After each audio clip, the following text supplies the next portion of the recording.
My name's Adele Onyango and welcome to another episode of Legally Clueless. No, seriously, I have no clue what I'm doing, but I'm pretty sure I'm not the only one.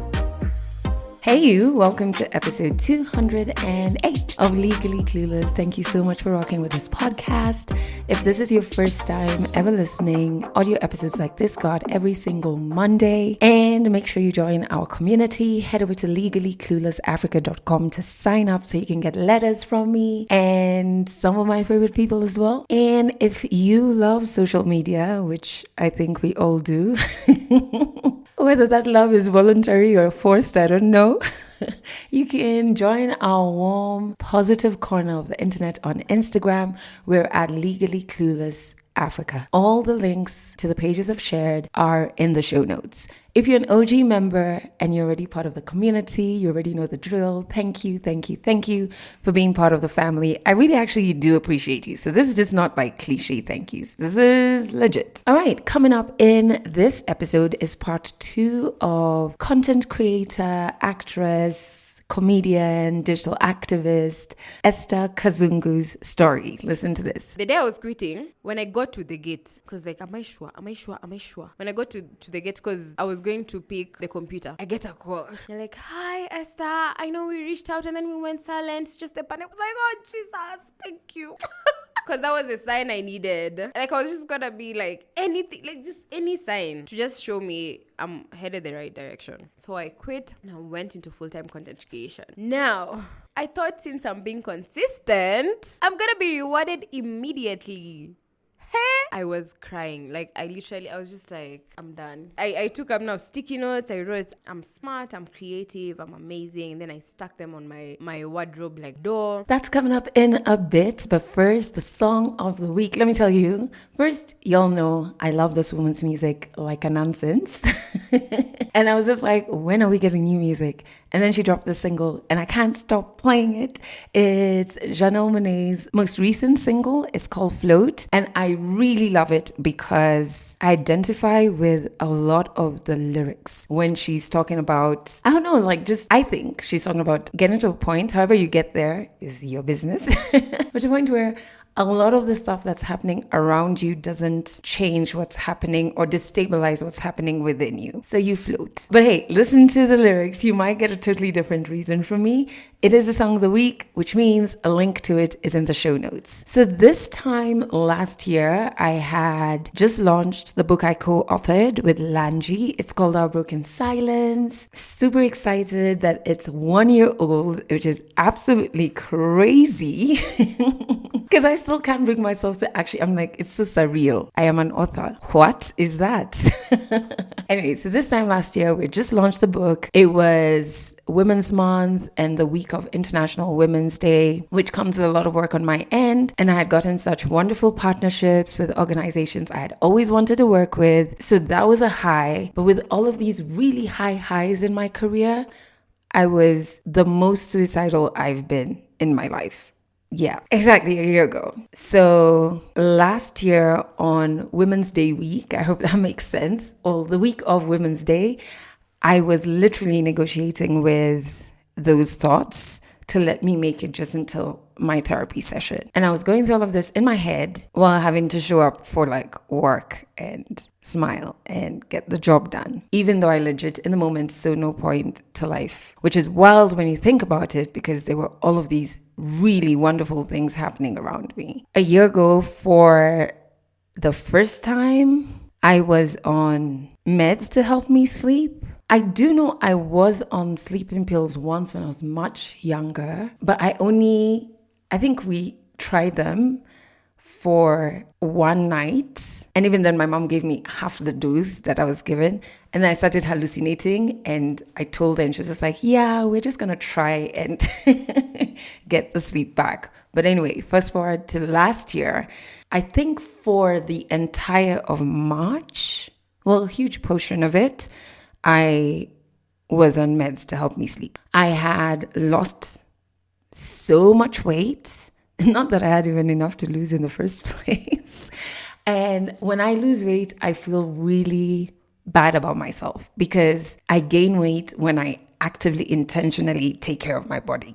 So when I get stressed to the point where I lose weight. I feel like I've disappointed myself. And then it's just like, end up feeling bad about myself. So not only the way I look, but I feel like, oh man, we let ourselves down. But I think after that therapy session, I started giving life a chance in like small chunks. And by small chunks, I mean sometimes I took things an hour at a time, sometimes even like 30 minutes, 10 minutes at a time. You know, I had dinner with my girlfriend who really was there for me during that time.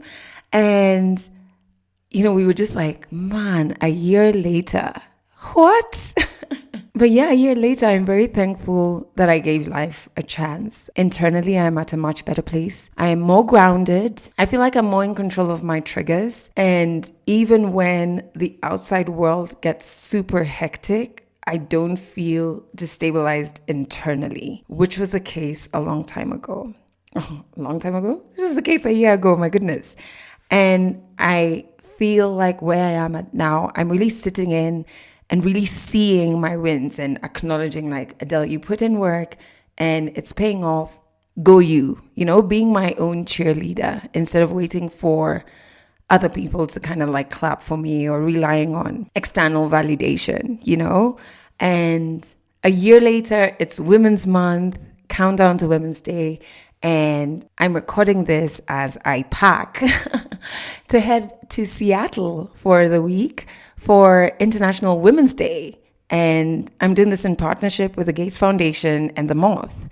And it's just surreal how much can change in a year when you give life a chance. Even in a year is a long time, even in a month, even in a week. And I'm sharing this now with you because I know perhaps you're facing those same thoughts. Life can get really hectic. And I feel like in this moment, I have the capacity to send you kindness and to send you grace and to ask that if you can, please give life a chance. In this moment, I have the capacity to do so. In the next moment, I may need you to do this for me. So I think I just wanted to share that because that was a very scary time for me. And the other day it hit me when we were talking about, it's been a year since the book, And I was like, if I went through with what I was planning to do and I got so close to it, this would be like marking 1 year of me not being here. And I don't know what emotion that thought brought. It brought a lot of emotions. I think one of them was just like, what? Not shocked, but I can't explain it. But yeah, I know many of us go through those moments and have to battle those thoughts. So yeah, if you can, give life a chance. Okay, let's jump into, because I do not want to cry, let's jump into Esther's story. Well, part 2 of Esther Kazungu's story. And at this point, first and foremost, if you've not listened to part 1, you're doing yourself a disservice because you may just be floating throughout this story. So please listen to part 1. It's in episode 207. But we're starting off part 2 at a point in the story where it's the pandemic and she's just quit her job. 100 African stories on Legally Clueless. Stories from Africa. What led me to quit my job actually was when we started working from home. Thank God. The pandemic, the panorama was a blessing. Because for me, I felt like media houses can be flexible. They just don't want to be. And then now the pandemic hit. And now they saw that they could be flexible and we could work from home and everything. So I used to, when we were working from home, I used to finish my job. And now I get into my studio. So I went back to content creation slowly, looked at my numbers. Because now what was preventing me from going back was, I was looking at the numbers. Since I had been gone for long, they were not so good. Anytime I posted anything, it was just, because most of my audience, I guess, they had just decided, this person does not exist. So my page was not doing so well. But now during the pandemic, when I started now putting out content, I saw the insights like become better and everything. I was like, I can actually do this thing then. And if we work from home forever, this can work. But that was definitely not going to happen. So I saw things were going to get stressful. I was like, let me just say bye-bye and focus on this one more time. And this time, it's either it works or it works. Because, so the day I quit, again, I'm looking for a sign. The day I quit, when I was going home to pick the computer, now, when 2020 started, so many brands had reached out. Okay, not many, it's 2. Well, 2 is many, guys. 2 is many for this girl. And so the 2 brands had reached out, and then now the pandemic made everything just come to a pause. Like, all the campaigns that were going to be, everything just came to a pause. So the day I was quitting, when I got to the gate, because like, am I sure? When I got to the gate, because I was going to pick the computer to now return it to the office, I get a call.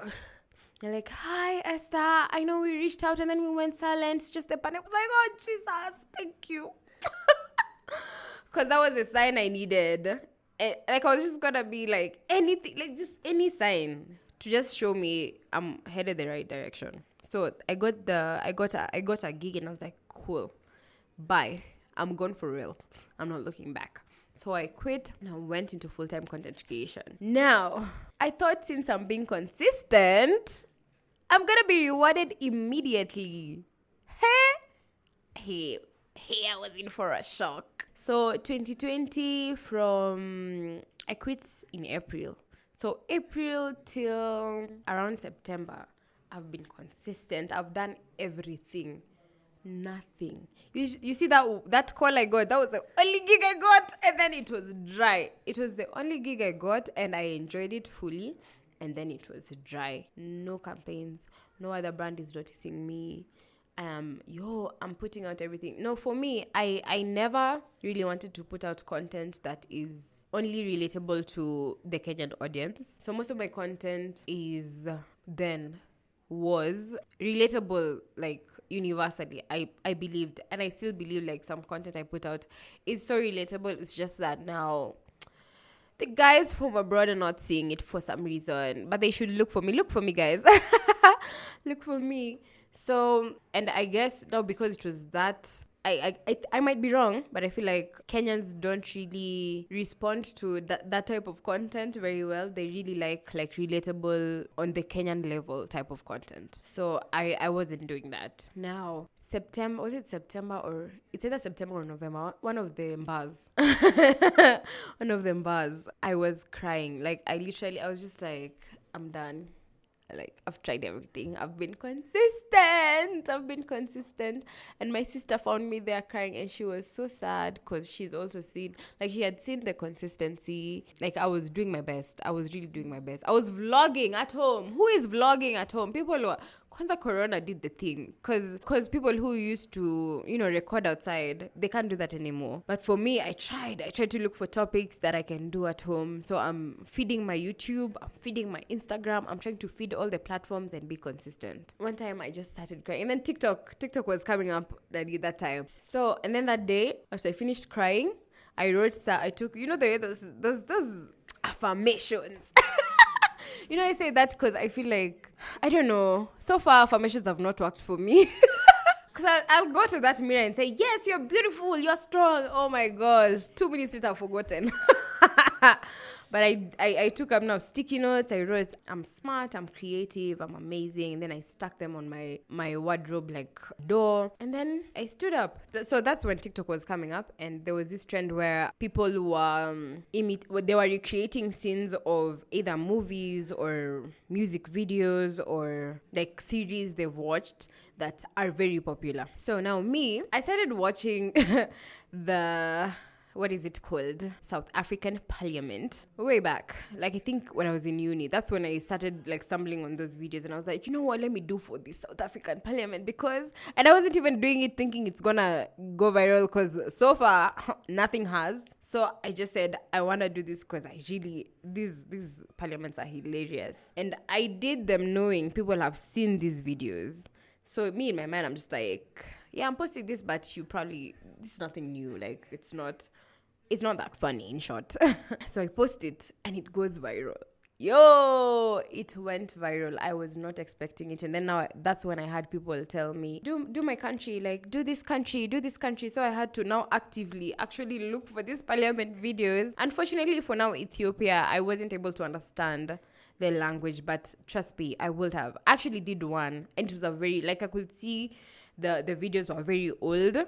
But now, if anyone sent me something that where people were actually talking and they were saying something funny, I can't do it because I don't know what they're saying. I don't want to end up like abusing someone and I don't know. Because now for South African videos, I actually do. I don't understand the language, but I just look at the lips and I'm like, what are you saying? How are you saying this? And then I recreate it. And now people, like, it went viral. I didn't even expect it. And then my sister was just there like, you see?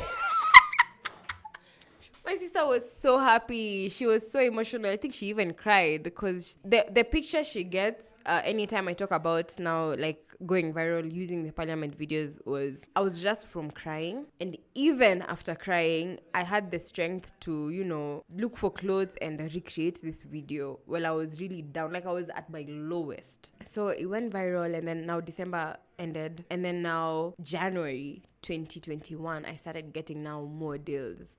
Like, so many brands approached me. I was so happy. I was so happy.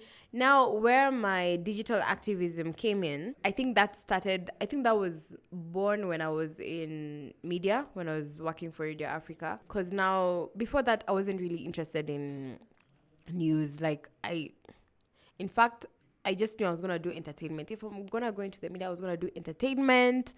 And that was going to be it. But when I worked in a media house and now this news was on my face, I couldn't ignore it. I needed to know what's happening and I needed to understand what's happening. I was shocked. And then I was shocked, one, because it's not that hard to understand. I think people, and especially young people, stay away from, news and things like that because they just think it's a complex, like, I need to understand so many things to understand what's happening.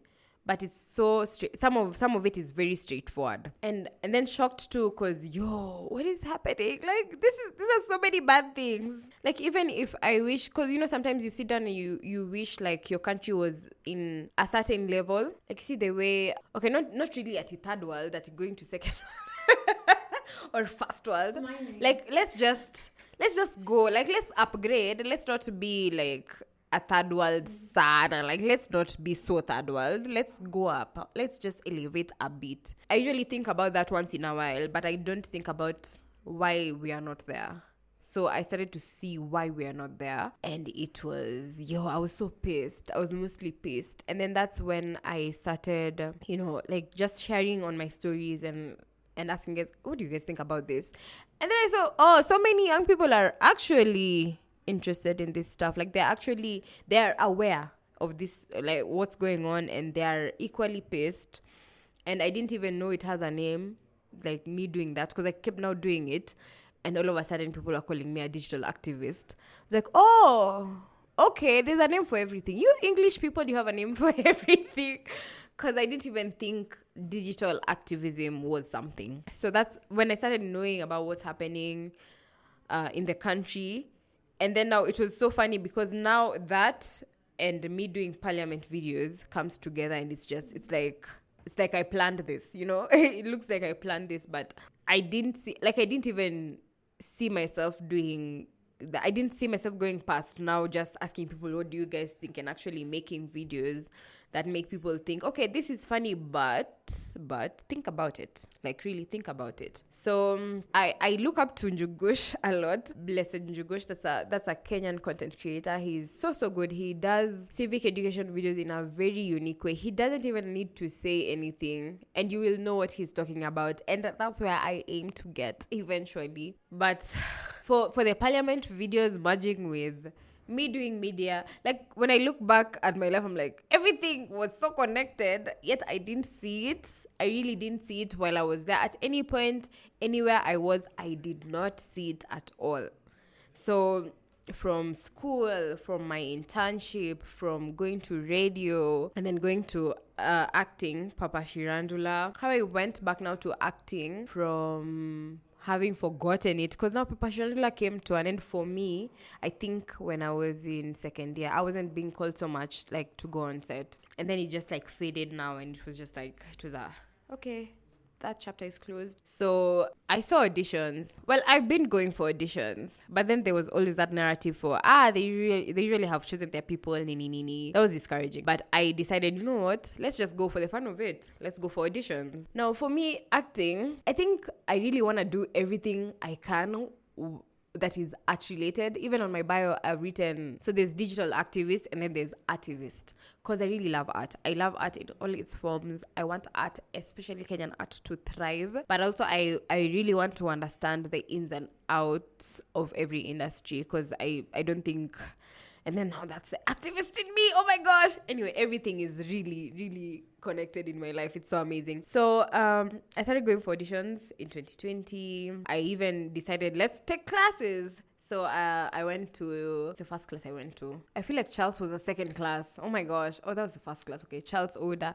Very amazing actor. Shout out to you. I went for his class and then I gained some like new knowledge and I was like, let's test this out. So, oh wait, I feel like I'm mixing my stories. This was later, because there's one acting gig I got before all this, and it was by God's grace. Oh yes, this one I didn't audition for. What happened was, now you see the skits I've been doing where I play different characters, the parliament videos and everything. Somebody suggested me to go act as multiple characters in a web series called Wembe Squad, and that was by Chatterbox. Now Chatterbox have been, by now they're family, because they're the ones who actually made me pursue acting again. Because before that, after the many failed auditions, like, maybe I just don't know how to act. I mean, you can try, but yeah. And while I was talking about loving art in all its forms, I feel like I can do like a lot. Radio host, because I did radio host. I can TV present. I feel like I can do a lot of things, and I want to do them if I get the opportunity.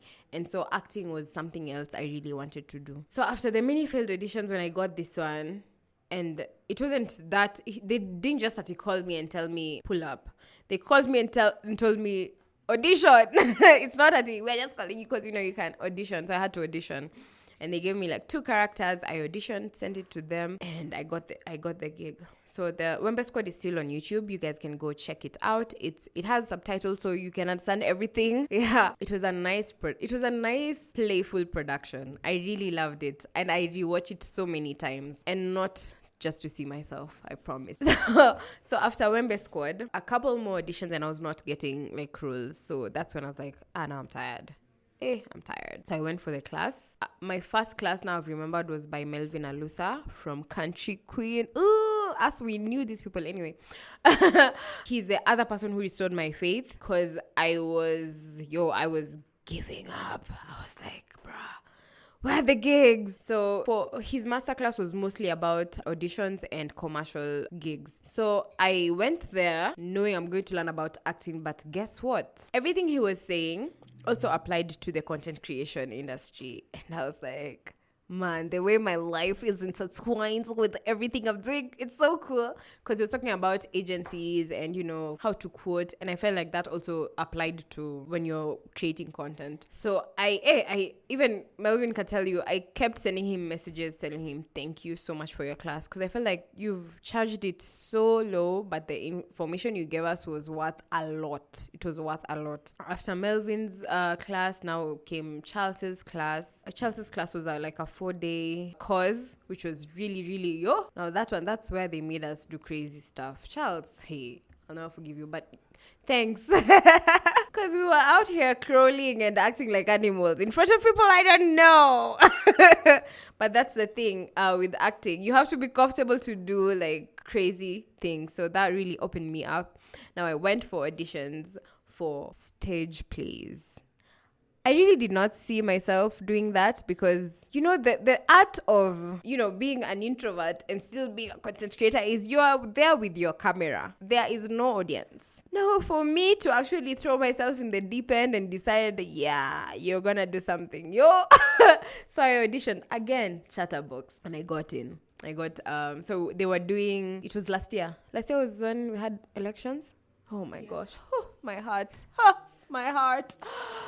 Still healing. So we were doing JJ, who's the director and usually mostly the director and the writer of the plays, wanted to do a political satire. Actually, most of at Chatterbox's productions have been political satire. So we're doing a political satire play for before the elections, mostly to get people to really think wisely and vote wisely. So it was just mostly things that we've already seen, like the promises. You're being promised this. So, okay, let me kind of explain maybe like one scene of how the play was set up. Was it's 5 stories. It was 5 different stories, different scenes, but they're all saying the same thing. It's one message. So for one of the skits, it was a school setting, and then the headmaster promises one thing in the first term. The second term, he comes, promises something else, says the reason you didn't get what we promised first term is because this and this. And then now we go home, we come back, third term, promises something else to make us forget about the other thing he did not achieve. So basically what usually happens in, the political scenario, and I believe this for most this is for most African countries, because even when I post my civic education videos, especially on TikTok, because TikTok has a wider reach when it comes to algorithm, I always see the people in the comment section like, oh, Nigeria has entered the building, South Africa has entered the building. So I understand that most of our political woes, we are sharing them across like so many African countries. We did the first play, it was called Irregardless. I believe Kenyans know why, but let me explain to now people in other countries. So Irregardless is a word that was used so much by our former president, and that's why the play was called Irregardless, because he was very good at promises, and I won't talk much. So so we did one, and then after the elections we decided we can actually have a sequel because of so many things have happened, and we can actually like also create content around that. So we did another play, like a sequel. It was called Irregardless 2, of course. And then that was that. And I was like, now I need to close. I thought I was closing like the year, because stage plays are a lot. You see, the way for... So the difference between stage plays and like TV productions, for stage plays, it's a lot of BTS work, and then it all ends in just like these 3 days, and it's so small. Like, it's just like you did a lot of like work, like the foundation is a lot of things, man, and then now the presentation is so small. For TV it's different, because it's just like these few minutes, and then now it becomes something big, because this is something people are gonna watch, rewatch. Yeah, like it goes wide, far and beyond. Now, I thought I was that's why I was telling myself, nah, we've closed. This was a lot. But came auditions for Too Early for Birds. Now this is, how can I describe Too Early for Birds? Because even now, even having been part of it, I still feel like I'm more of an audience than I am part of the family. Because Too Early for Birds, so this was a comeback. Too Early for Birds had started, I don't know what years, but it was a play mostly about Kenyan history. Like, so people, it's not... We're not making things up. The only things we will make up maybe is like references. Maybe we would add a song reference here and there, or, something that has happened recently. But it's just like the idea of the play was to tell guys about Kenyan history, of which I really wish they would be the ones teaching history in high schools, because I would pick history. If that's how we're going to learn about Tomboya and who, I would definitely have picked history, because they tell the stories in such an interesting way, in a very engaging way. Like, you can't even sleep. You understand. Me, I didn't even know about Tomboya. Tomboya is a hero. My gosh, I didn't know. So they did a couple of editions before Corona came, and then now things just paused. They were supposed to do a music edition. I feel so bad they didn't do that, because I was looking forward. And then funny thing, so I held on to my ticket so long that I became part of the cast. Because now they told people you can either ask for a refund or you can hold on to your ticket. And I held on to my ticket, and I held on to it, and then I became part of the cast. And I was like, okay, cool. Somebody else will come watch me instead. And then now after 12 for Birds, now officially I was like, I'm done for the year. Bye-bye. But during Irregardless, I actually sat down with JJ, who's again the director and the writer mostly for Chatterbox, and I told him that whole journey. I told him how, so I did Papa Shiranda, and I felt like I didn't give my all. And then when he gave me an opportunity on Wembe Squad, I was like, oh, that's so cool. Like, thanks, man. Like, I didn't really think I can act, but okay. And then he just reassured me like, no, but you actually can act. I remember even when I was trying to create a resume for a class, and I was talking to another friend of mine called Mugambi, and I told him, I don't have any work I can show. Like, I'm not an actor per se. And then he asked me, so what do you do on your platform? I was like, okay. I mean, because it is, I think I criticize myself too much, like a lot. A lot of things I do, I don't consider them like valuable for some reason. I'm so sorry, Esther. I'm gonna do better. When he told me that, like, so many people were assuring me and affirming me from different corners. I was like, hey, they can't all be lying. They can't all be lying. So, okay, now I slacked in January, to be honest. I didn't audition much. But also it's because I don't have, acting is, like, the work doesn't start at acting. You have to keep going for photo shoots so that your professional photos are up to date, bruh. So I didn't audition much in January because my photos are not up to date. I had, like, I think those photos, I took them in, like, last year before.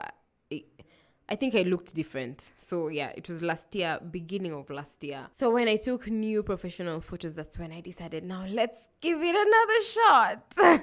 But even before giving it another shot, so because Chatterbox has become family, they called upon me to run their social media page. I had trauma from the makeup studio.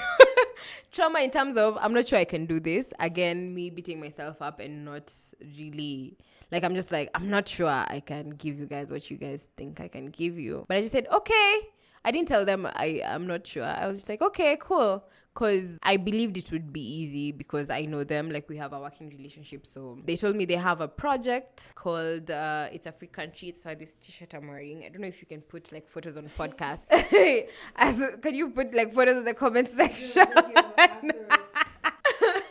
So they told me they have a new project called It's a Free Country where they are crowdfunding. I don't know if other guys have crowdfunded, like, outside Kenya, because I know in Kenya there was only one other production that crowdfunded and theirs was kind of different. This one, I feel like ours is a bit different because, first of all, it's public. It's not like, you can actually see where we've gotten to with the fund using the link, the crowdfunding link. So it's again, JJ really loves his political things, but this one is not so political, honestly. I feel like this is a movie. I've read the script. It's a very relatable story, like, relatable in terms of, I believe, not even just Africa. This one is I don't want to spoil, man. Because me, I don't know. I feel like directors know how to talk about their projects without spoiling. Me as a as a person who was really, like, just looking forward to see this project come to life, I don't know how to talk about it without spoiling. So the storyline is very relatable, like, outside Africa. That's all, like, I think I can say. It has a little bit of politics in there, a little bit of love story here and there, a little bit of things to think about, honestly. That's why it's called It's a Free Country. Like, is it really a free country? The other thing JJ really wanted to achieve with this project is now actually making people understand the filmmaking process, which is what now he's been doing on his page. He has a series called Let's Make a Film, where he's talked about, like, the script writing process, the script workshopping process, the most difficult part, which is location scouting.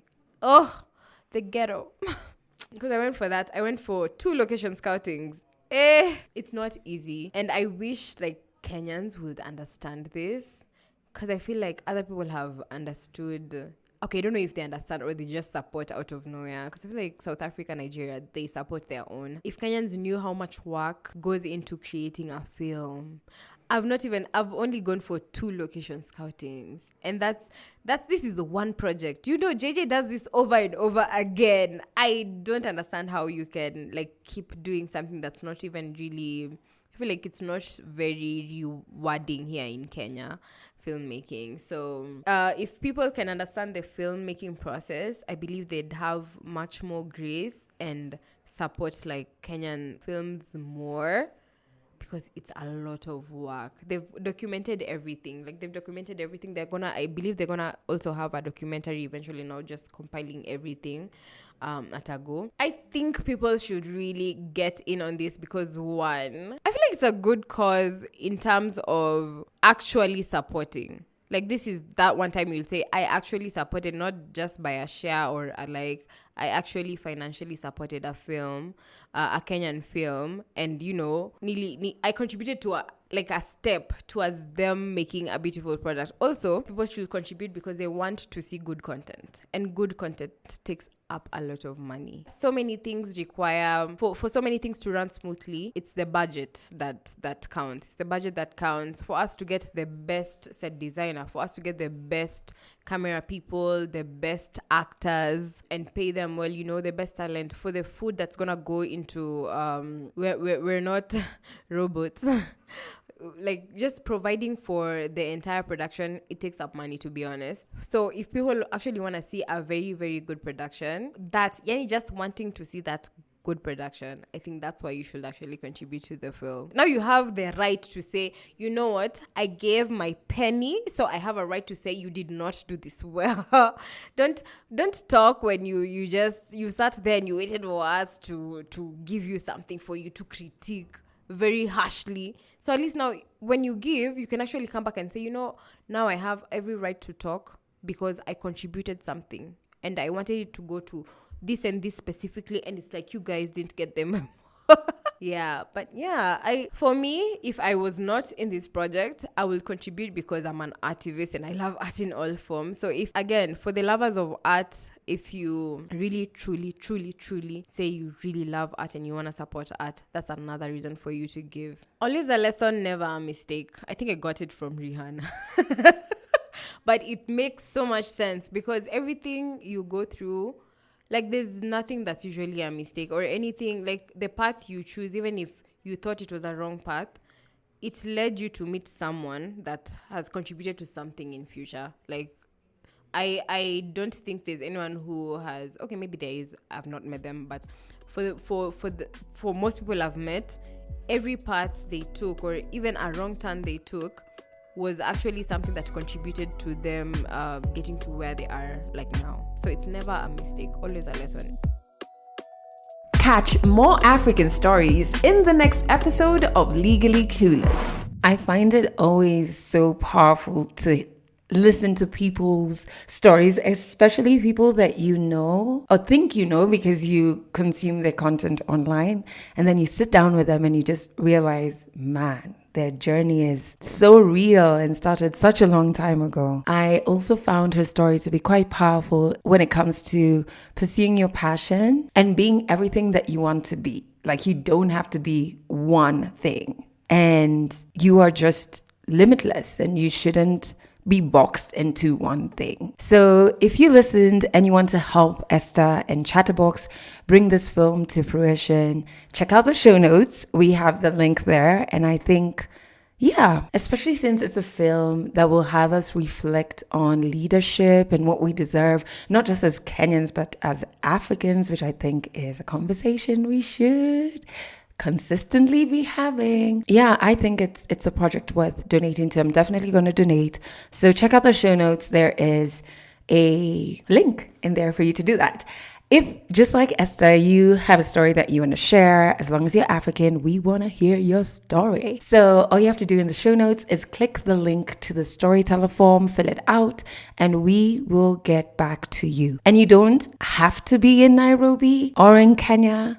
We do recordings virtually as well. So wherever you are, you're African, we want to hear your story. Don't forget that this podcast plays on Trace FM here in Kenya, Mondays and Wednesdays at 1 p.m. and 11 p.m., Fridays at 1 p.m. Just head over to traceradio.co.ke to stream Trace there. And what can you expect in next week's episode? Listen to this. I black out somewhere during the day. Frank calls me and he's like, dude, we need to talk. I didn't pick up my phone to get back to him about it. So my girlfriend calls me in the evening.